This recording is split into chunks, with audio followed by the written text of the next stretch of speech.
A very good evening, you our esteemed viewers. We are glad that your eyes are still on Church of Uganda Family TV and that you're watching Health Pot. We are glad that all the time you are always waiting for us. This program is brought to you by Makerere University School of Public Health together with Church of Uganda Family TV, and we basically look at maternal health, early childhood development, and other public health concerns. Edrine Mukalazi is my name. Yes, the whole of this month we are moving with hearing loss. As we all know that 3rd March was the World Hearing Day. So we dedicated this entire month to talk about the hearing loss and what you need to know or what you didn't know about why someone can hear or can lose their hearing. Today we are blessed to have Mebo Murungi, our sign language interpreter, and Justine Lubanga going to share with us a detailed information about hearing loss. But of course, before I introduce her to the topic, she will first of all say hi to us. Justine, we are delighted to have you this evening on Family TV and Health Pod. Thank you so much. Yes, kindly greet our viewers and then we continue with the hearing loss. Good afternoon, viewers. Good evening, viewers. My name is Justine Lubanga. I'm the Director Rehabilitation Services at Hear His Voice Uganda, a non-government organization that engages in rehabilitating, offering comprehensive rehabilitation services to children and individuals with hearing loss that are using technology. For example, cochlear implant and hearing aids. Well, thank you so much. We understand the theme of this year's World Hearing Day was Hear for Life and Listen with Care. And we want to get into the details of Hear for Life because you've told us that you're in the Department of Rehabilitation. One time we visited this place and we interacted with very many children here, and we were so pleased, we were so excited with the work that goes on here, with what you people do here. And today we want you to tell us what this rehabilitation is, why do you need to rehabilitate them? Because out there when you talk about rehabilitation, people think it's only people who have addictions that should be rehabilitated. Okay. Yeah.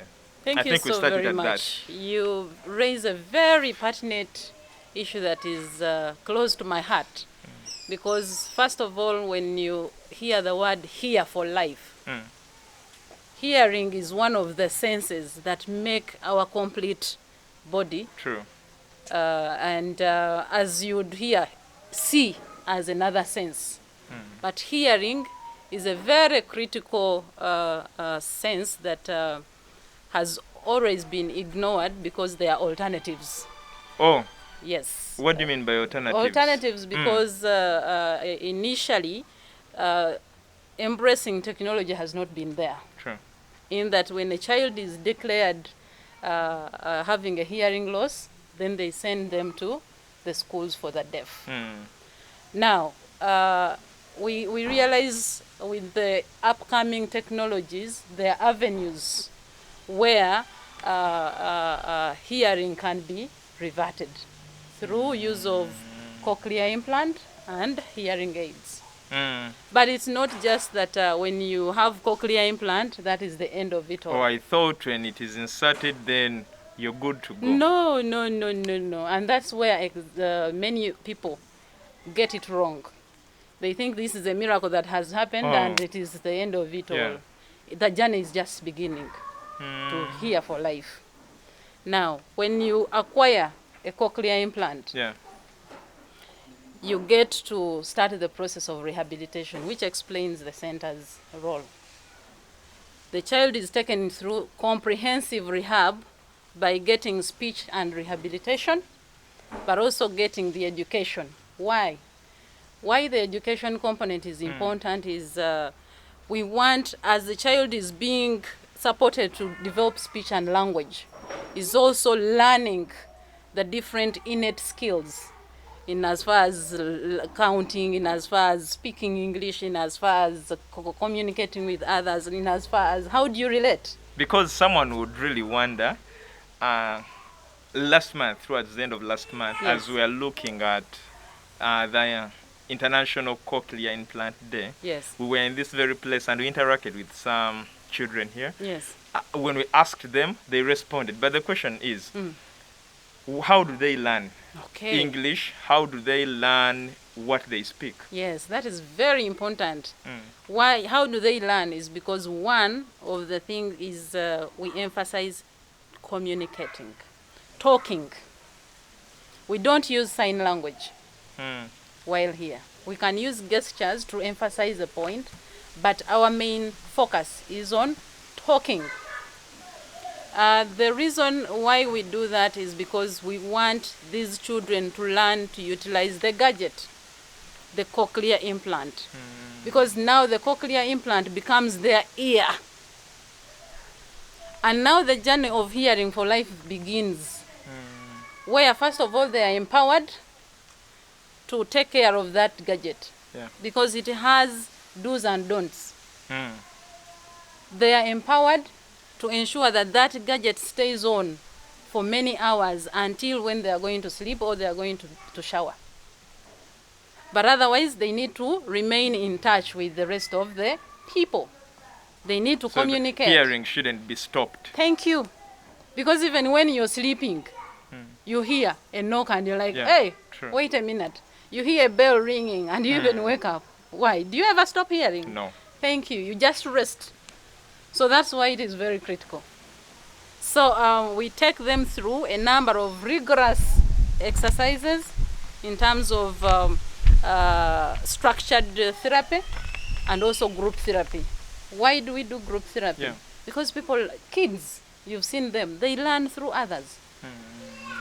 Another one will hear somebody saying, come. The other one will also say, Come. that's how talking begins.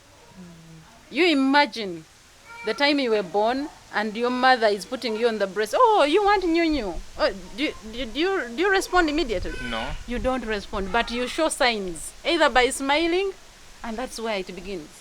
So in other words, the stages of speech development this child missed while they were still at a tender age Yes. are the ones you introduce to them at this level. Yes. Okay. We introduce them at this level, and so we grow them process by what? By process. By process, as the word Hmm. is normally used. Because they are naive. Because Okay. yes, because they are naive, and their brains are open, waiting to receive. True. And the more you pump into a lot of words in their brains, you give the opportunity for the cochlea to process, to send to the brain, so that the brain does what? Processes the information and feedback is given.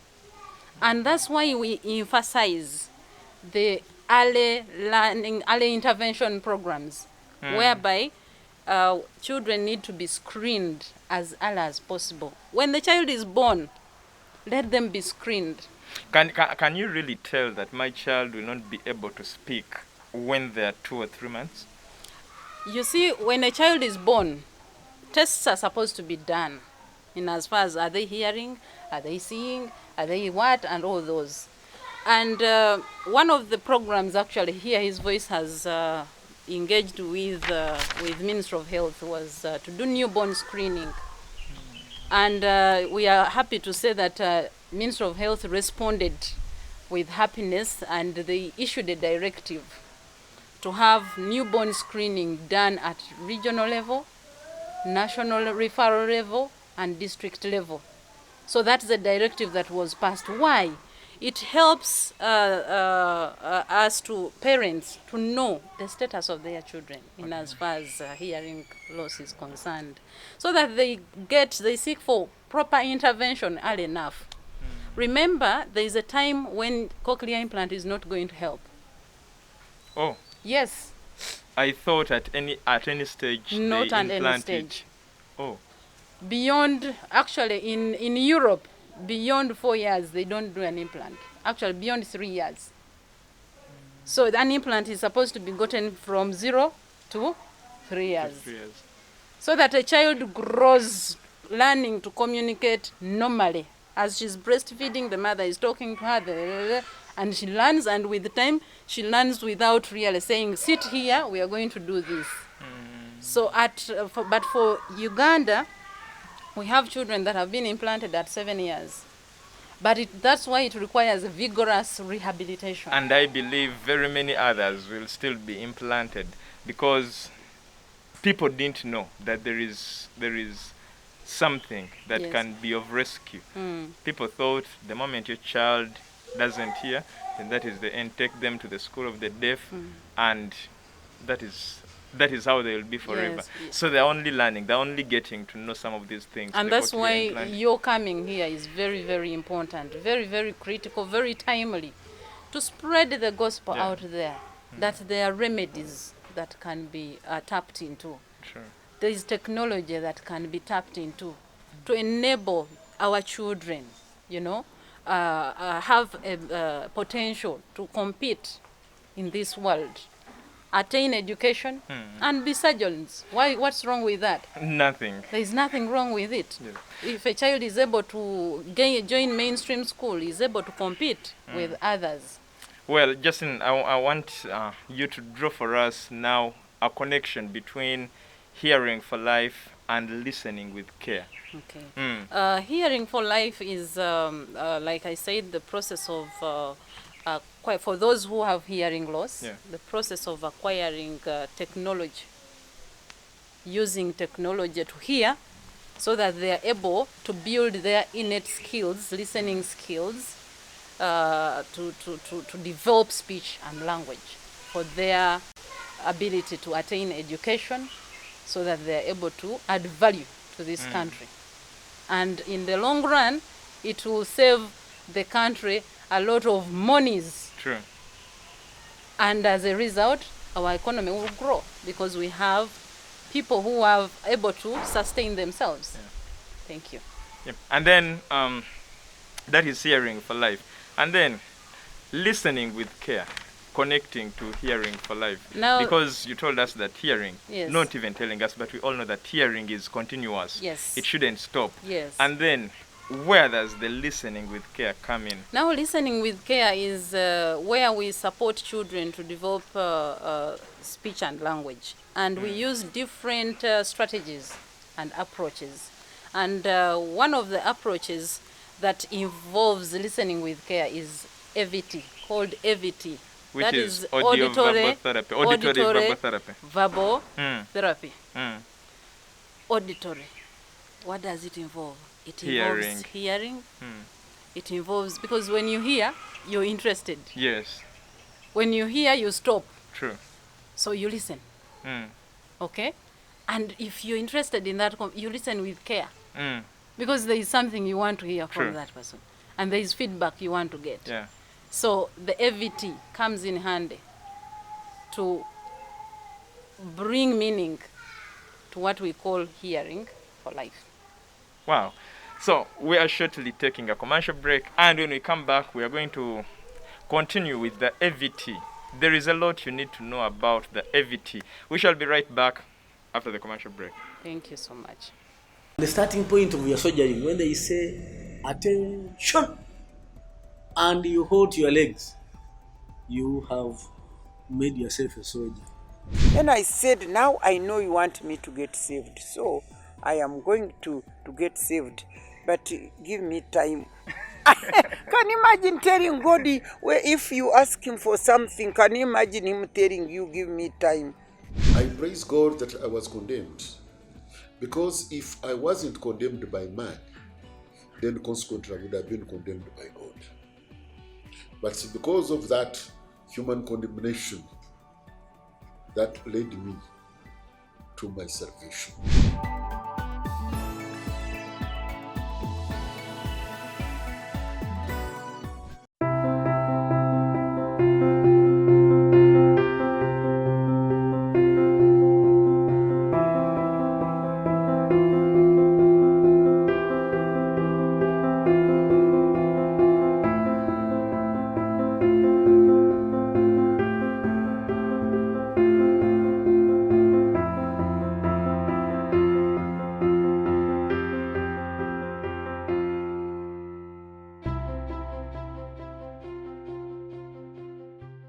welcome back from the commercial break. This is HealthPort. HealthPort brought to you by Makerere University School of Public Health. And we basically look at maternal health, early childhood development, which we are focusing on now because we are looking at hearing loss.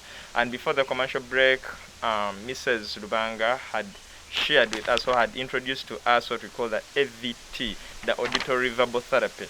And here we are with Justine Lubanga, a speech therapist, who is going to now take us through a detailed session of what the AVT is. And I believe you'll be blessed by the end of this particular program. Jacinta, we are delighted to have you.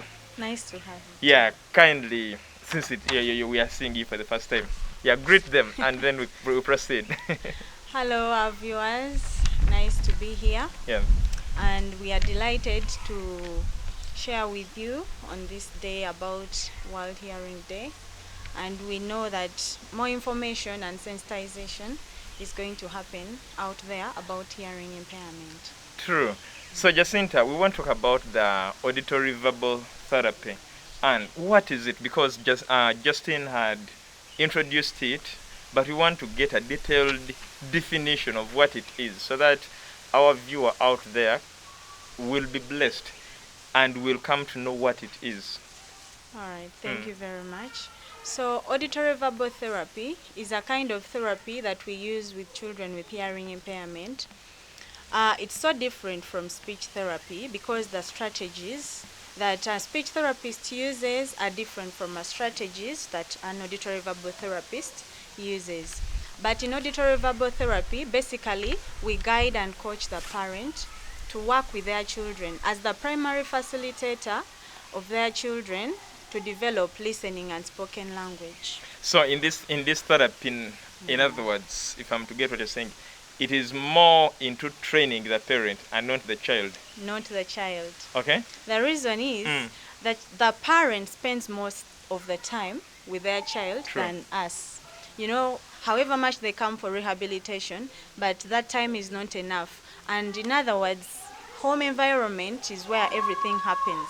Because for a typically developing child, they go in school when they already know something, Yeah, you know. sure. So that means they've learnt it from the home environment where the parents, the siblings are and all that. So we emphasize in auditory verbal therapy coaching the parent who is going to transfer these skills and work with their children. Okay. Yes. Well, what are the benefits of this therapy?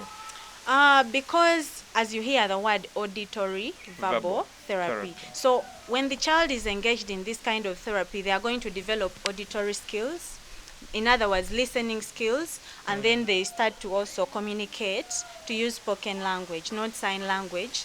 So in auditory verbal therapy, this child is going to learn using spoken language to communicate with anyone around them.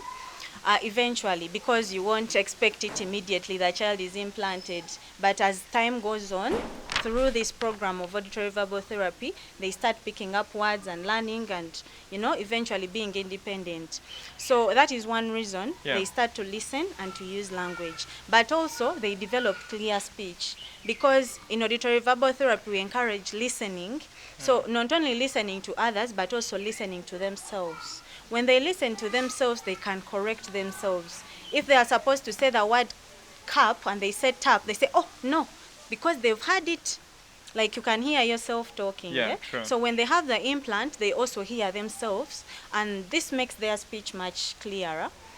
So those are the benefits.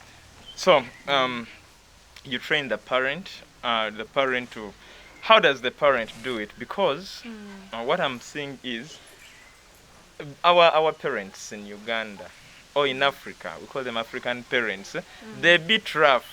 Sometimes they'll back at this child, so you know, maybe when they're in error and all that. Isn't this a little harmful to this child who is just learning speech? Backing at them? Yes. Well, you know, in our African culture, some of these things, we take them, that's life, that's normal.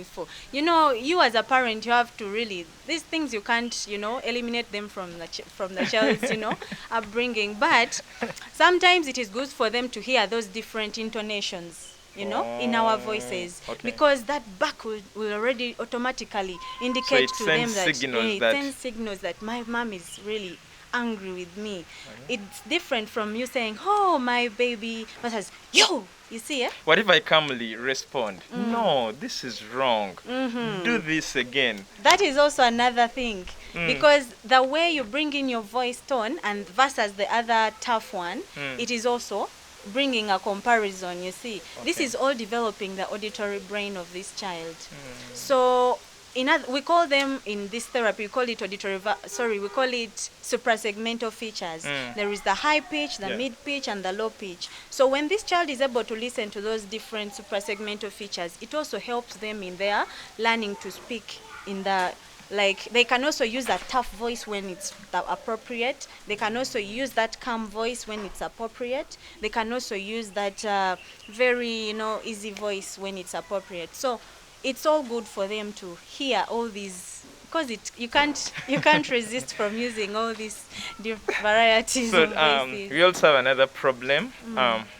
Now, whether a child is has a normal hearing capacity or they have a challenge, they have an impairment, and they're just learning how the hearing, like what you do here, the rehabilitation and all that.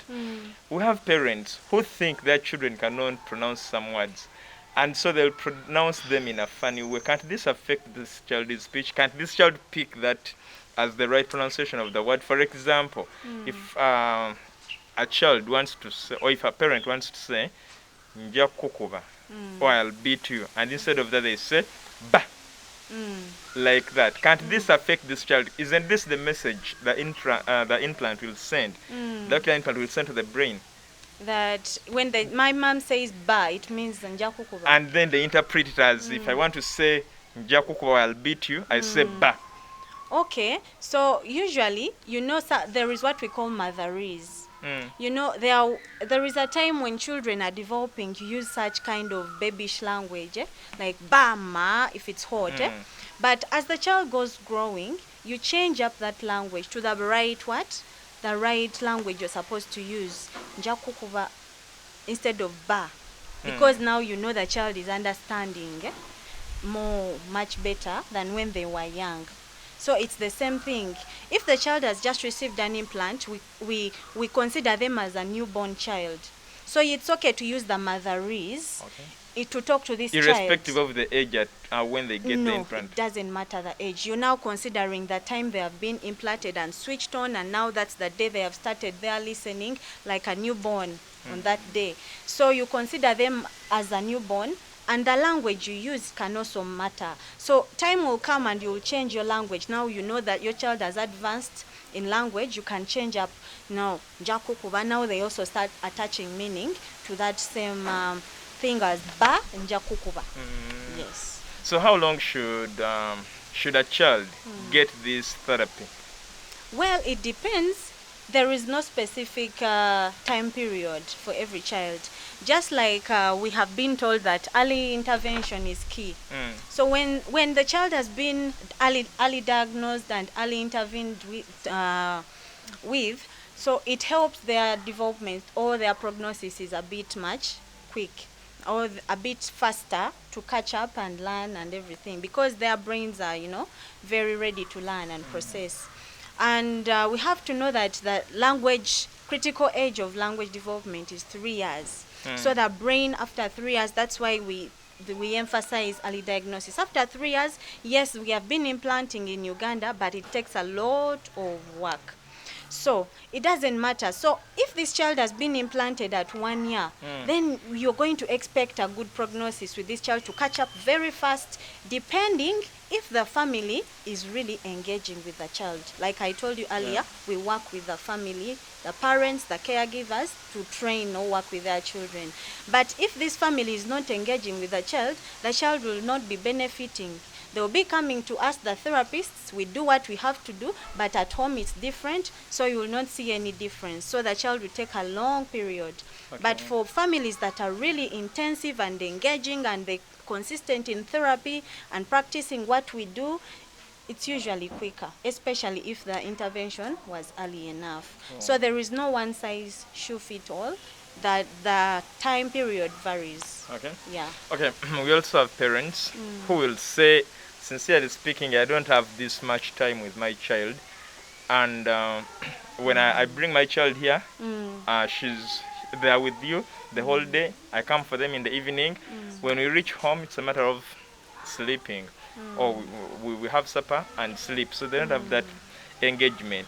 People provide this as an additional service. At home, No, while they are here to hear his voice. additional service because the parent has no time. Yes, has no time. Well, you can't say you have no time because even They are bedtime. working. They wake up at 5 and come back at 7 p.m. You live alone working. You know, I know it's, working happens. You need to look for money and all that. But every moment is a learning moment. Bedtime, you've mentioned now it's time for supper. Dinner time alone is a language development time. So don't wait for a sit-down time and work with your child. No. Use the home routines that are happening. Dinner time, bath time, and sleeping time, dressing up time when you're now in the morning preparing to come. Even when you're driving your kid to school, learn about what you see around. Talk to your child. In other words, I'm trying to say it takes talking to your child. Then Well, they will learn. Our last question. If a child has gone through this therapy and we assume they can ably speak and hear, can they be in a school where the other people without this impairment are and they achieve together with them? I'm very positive because we have taken some in school already and they are doing well. Okay. And but our role now is we follow them up in their schools and talk to the teachers on which strategies they are going to use on how to teach them better. Because there is just sending them to school and then you don't follow up, the teachers will not know how to handle and still they will not be benefiting. So we still continue to follow them up until the teachers are ready to do it. They now know how to handle this child with hearing impairment using technology.